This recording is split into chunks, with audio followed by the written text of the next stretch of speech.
Hello friends, मेरा नाम अक्षर और आप देख रहे हैं all is not YouTube channel. तो आज के इस टेस्ट में हम लोग 30 क्वेश्चंस के बारे में बात करेंगे। ये जो 30 क्वेश्चन है जो आर्मी की तैयारी कर रहे हैं उनके लिए बहुत ज़्यादा महत्वपूर्ण रहने वाले हैं, तो इस वीडियो को अंत तक जरूर देखिएगा।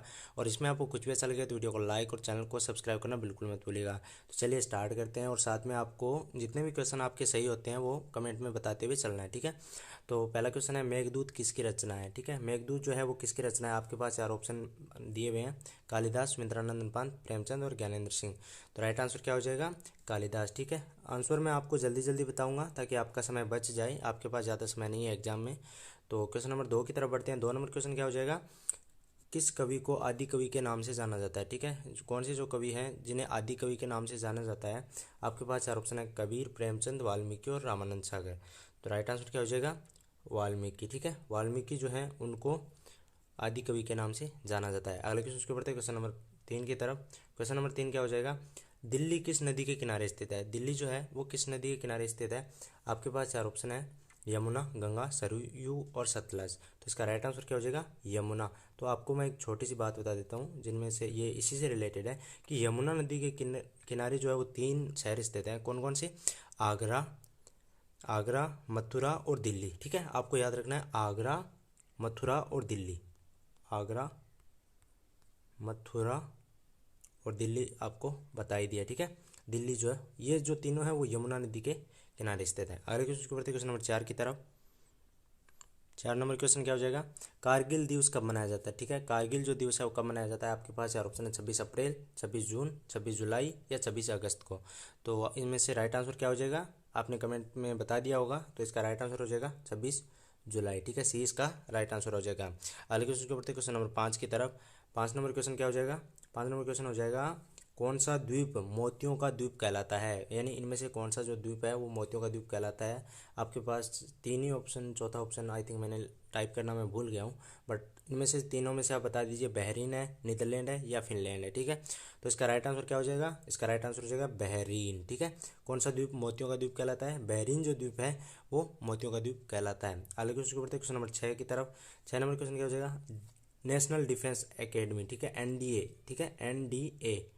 यहाँ पे नेशनल में टाइप करना थोड़ा सा आई थिंक भूल गया हूँ, लेकिन आपको बता दिया है नेशनल डिफेंस एकेडमी कहाँ स्थित है। तो आपके पास 4 ऑप्शन है, वेलिंगटन, नई दिल्ली, देहरादून या खड़कवासला। तो आपको पता होगा ये क्वेश्चन मैंने पहले भी आपको कवर करवा दिया है, तो इसका राइट आंसर क्या हो जाएगा, खड़कवासला, ठीक है। नेशनल डिफेंस एकेडमी जो है वो खड़कवासला में स्थित है, ठीक है। अगले क्वेश्चन के बढ़ते क्वेश्चन नंबर 7 की तरफ। 7 नंबर क्वेश्चन क्या हो जाएगा, निम्न में से किस नदी को बंगाल का शोक के नाम से जाना जाता है, निम्न में से कौन सी नदी है जिसे बंगाल के शोक के नाम से जाना जाता है। आपके पास 4 ऑप्शन है, हुगली, भागीरथी, दामोदर या गंगा, ठीक है। तो इसका राइट आंसर हो जाएगा दामोदर, ठीक है। और कोसी नदी है उसे बिहार का शोक कहा जाता है, ठीक है। बंगाल का शोक किसे कहा जाता है, दामोदर नदी को, और कोसी जो नदी है उसे बिहार का शोक कहा जाता है, ठीक है। कोसी नदी को किसका कहा जाता है, बिहार का शोक, ठीक है। ये भी आपको याद रखना है, मे भी आपको क्वेश्चन में पूछा जा सकता है एग्जाम में। तो अगले क्वेश्चन को बढ़ते हैं क्वेश्चन नंबर 8 की तरफ। 8 नंबर क्वेश्चन क्या हो जाएगा, सिख धर्म का संस्थापक किसे माना जाता है, ठीक है। सिख धर्म जो है उनके संस्थापक किसे माना जाता है, गुरु गोविंद सिंह को, गुरु नानक देव को, गुरु अर्जुन देव को या गुरु अंगद देव को। तो राइट आंसर क्या हो जाएगा, गुरु नानक देव टू, ठीक है। सिख धर्म का संस्थापक गुरु नानक देव को माना जाता है, ठीक है। अगले क्वेश्चन नंबर 9 की तरफ। 9 नंबर क्वेश्चन क्या हो जाएगा, शाहनामा के रचनाकार कौन है, ठीक है। शाहनामा जो है बुक है, ये किताब है, उनके रचनाकार कौन है। आपके पास 4 ऑप्शन है, अमीर खुसरो, अबुल फजल, फिरदौसी या इनमें से कोई नहीं।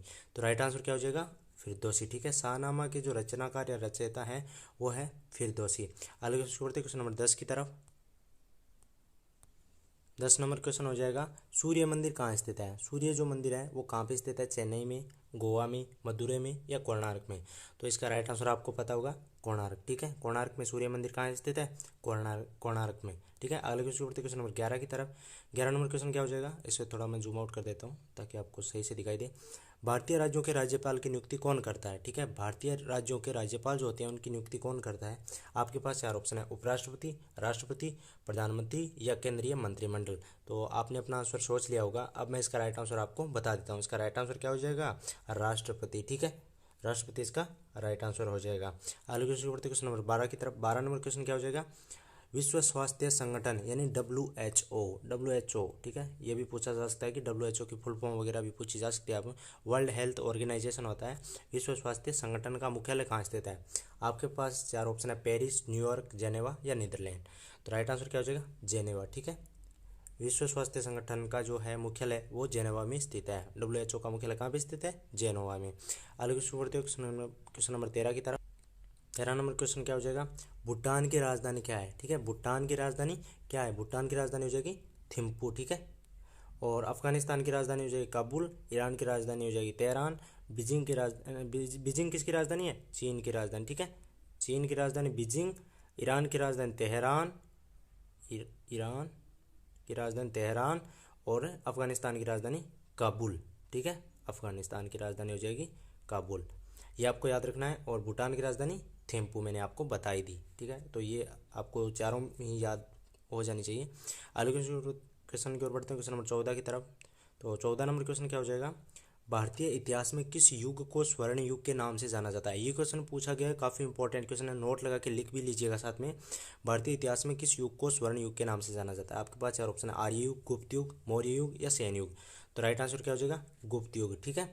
भारतीय इतिहास में किस युग को स्वर्ण युग कहा जाता है? तो गुप्त युग को स्वर्ण युग के नाम से जाना जाता है। आगे क्वेश्चन पढ़ते हैं, क्वेश्चन नंबर 15 की तरफ। औरंगजेब किस वाद्य यंत्र बजाने में निपुण थे? औरंगजेब जो है वो कौन सा जो वाद्य यंत्र बजाने में निपुण थे? तो ये थी वीणा, ठीक है। औरंगजेब वीणा बजाने में निपुण थे। अगले क्वेश्चन पढ़ते हैं, क्वेश्चन नंबर 16 की तरफ। 16 नंबर क्वेश्चन क्या हो जाएगा? बनारस हिंदू विश्वविद्यालय की स्थापना किसने की? ठीक है, बनारस हिंदू विश्वविद्यालय की स्थापना किसने की?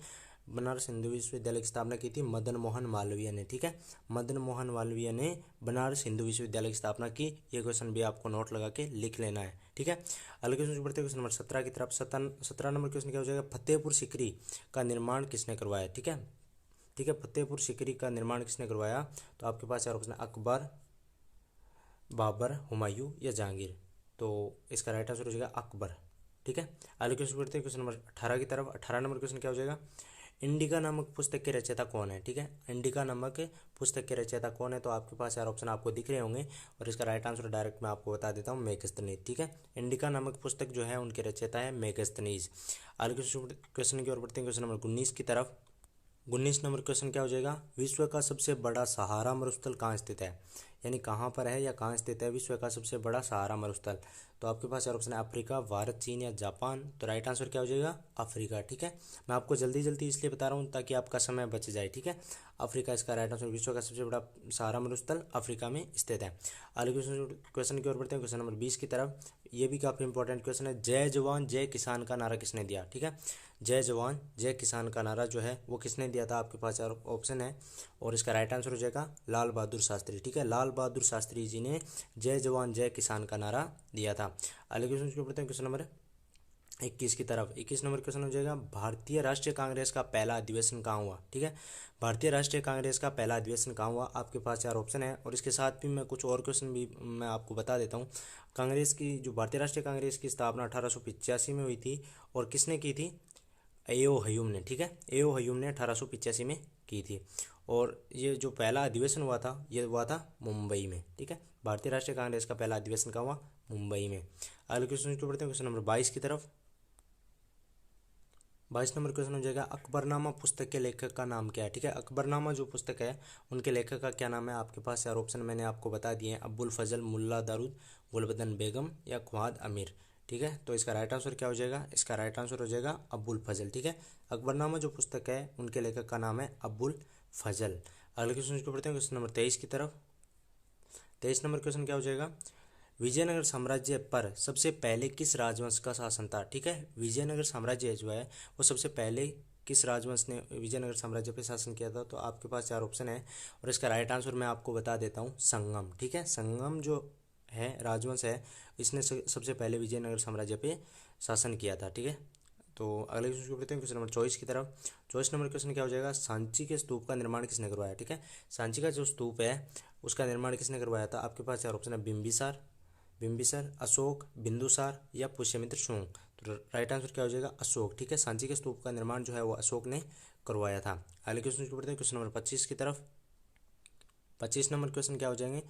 क्या हो जाएगा, गांधी जी ने दांडी यात्रा शुरू की थी। ठीक है, तो गांधी जी ने दांडी यात्रा कहाँ से शुरू की थी ये आपको बताना है, साबरमती आश्रम से, दांडी से, अहमदाबाद से या पोरबंदर से। ठीक है, तो इसका राइट आंसर क्या हो जाएगा, साबरमती आश्रम से गांधी जी ने दांडी यात्रा। एक क्वेश्चन आपको गांधी जी से जरूर पूछा जाएगा, ये मेरी गारंटी है कि जरूर से जरूर पूछा जाएगा। गांधी जी के बारे में जितने भी क्वेश्चन बन रहे हैं, जैसे भी जितने भी आंदोलन हैं, या फिर गांधी जी ने सबसे पहले सत्याग्रह कहाँ पे किया, और जितना भी अफ्रीका से कब आए थे या अफ्रीका से कब लौटे थे, ये जितने भी क्वेश्चन है आप कवर कर लीजिएगा। और गांधी जी के बारे में पूरा कवर करना है आपको। ठीक है, आपको 1 से 2 क्वेश्चन हमेशा आपको देखने को मिलेंगे आर्मी के एग्जाम में। ठीक है, तो गांधी जी ने दांडी यात्रा शुरू की थी साबरमती आश्रम से। 24 नंबर क्वेश्चन क्यों पढ़ते हैं, 26 नंबर क्वेश्चन क्या हो जाएगा, गोबर गैस में कौन सी गैस होती है। ठीक है, गोबर जो गैस होती है उसमें कौन सी गैस होती है, इथेन, प्रोपेन, ब्यूटेन या मीथेन। तो राइट आंसर क्या हो जाएगा, मीथेन। ठीक है, गोबर गैस में कौन सी गैस होती है, मीथेन। अगले क्वेश्चन को पढ़ते हैं, क्वेश्चन नंबर 27 की तरफ। 27 नंबर क्वेश्चन क्या हो जाएगा, प्राकृतिक रबर किसका बहुलक है। देखिए, प्राकृतिक रबर किसका बहुलक है, नियोप्रिन, आइसोप्रिन, थाइकाल या फिर नायलॉन। तो राइट आंसर क्या हो जाएगा, आइसोप्रिन। ठीक है, प्राकृतिक रबर जो है वो किसका बहुलक है, आइसोप्रिन का बहुलक है। अगले क्वेश्चन को पढ़ते हैं, क्वेश्चन नंबर 28 की तरफ। 28 नंबर क्वेश्चन क्या हो जाएगा, सबसे उत्तम कोटि का कोयला कौन सा है। ठीक है, सबसे उत्तम जो कोटि का कोयला है वो कौन सा है, आपके पास यार ऑप्शन है, लिग्नाइट, बिटुमिन्स, एंथ्रासाइट या पीट। तो राइट आंसर क्या हो जाएगा, एंथ्रासाइट। ठीक है, सबसे उत्तम कोटि का कौन सा कोयला है, एंथ्रासाइट कोयला सबसे उत्तम कोटि का है। अलग क्वेश्चन को पढ़ते हैं, क्वेश्चन नंबर 29 की तरफ।